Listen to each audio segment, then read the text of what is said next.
මගේ නම රොෂාන් මගේ රට ශ්‍රී ලංකාව. My name is Roshan. I'm from Sri Lanka. Mă numesc Roshan și sunt din Sri Lanka. මම 2023 8/23 රුමේනියාවට එනවා. I came 2023, August. Am venit în august în România în 2023. August 23rd. මම කිසි විටක දැනගෙන හිටියේ නෑ රුමේනියාවට එනකන් මේක දෙවියන් වහන්සේගේ සැලැස්මක් කියලා. I never knew when I come to Romania, this is the plan of God. Am știut că venind în România, acesta este planul lui Dumnezeu. මම මුලින්ම කියන්න කැමති මම මේ සභාවට ආපු පළවෙනි දවසේම උඩ බැල්කනියෙද්දී මම හිතාගත්ත මගේ සාක්ෂිය කෙටියෙන් මෙතන කියන්න තියෙනවා නම් ඒක තමයි මගේ ජීවිතේ මම ලබන ලොකුම ජයග්‍රහණය කියලා.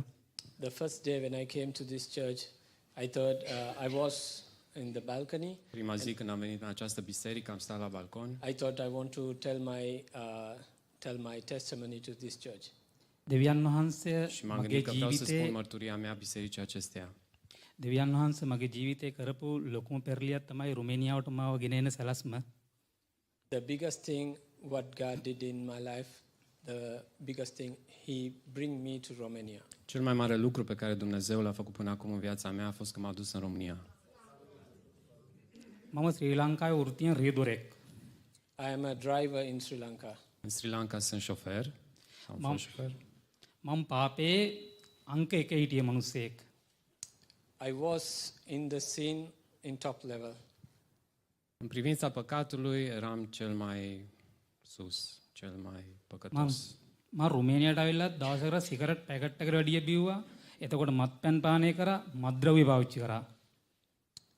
In Romania also I smoke one packet of cigarette, more than one packet of cigarette and alcohol and lot of drugs. Ajuns în România, fumam mai mult de un pachet de țigări pe zi, consumam și alcool și droguri.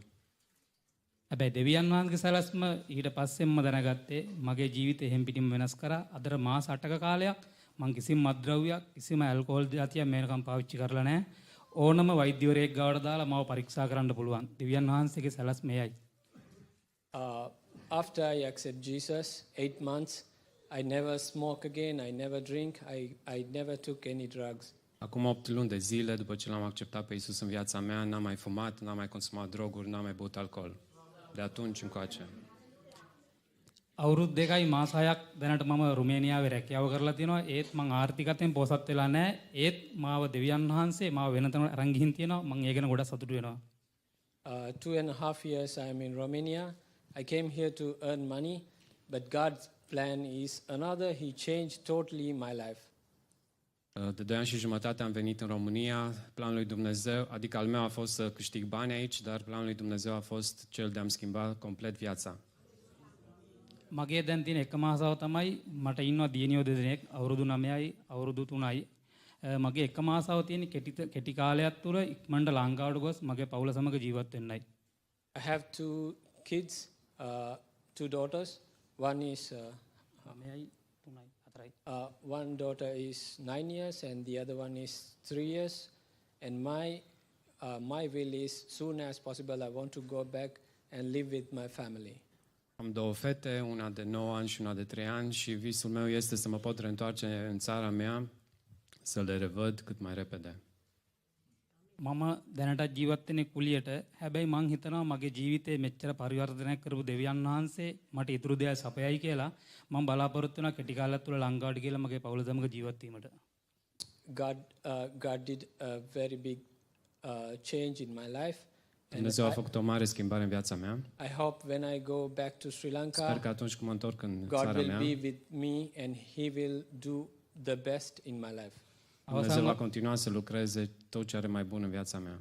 අවසන් වලට කියා සිටිනවා මගේ දෙමව්පියන්ටත් මගේ බිරිඳට අවුරුදු 12ක් මාව වෙනස් කරන්න බැරි වෙච්ච මාව අවුරුද්දයි මාස 3ක් වගේ කෙටි කාලයක් තුළ දෙවියන් වහන්සේ මගේ ජීවිතේ ලොකු පරිවර්තනයක් කරා. මේ සියලුම ගෞරවය දෙවියන් වහන්සේට මේ මහිමයත් වේවා.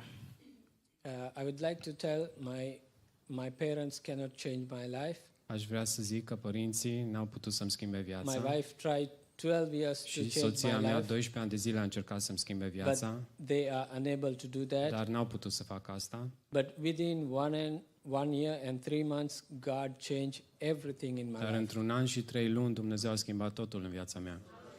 ආමේන්. Amen. Amen.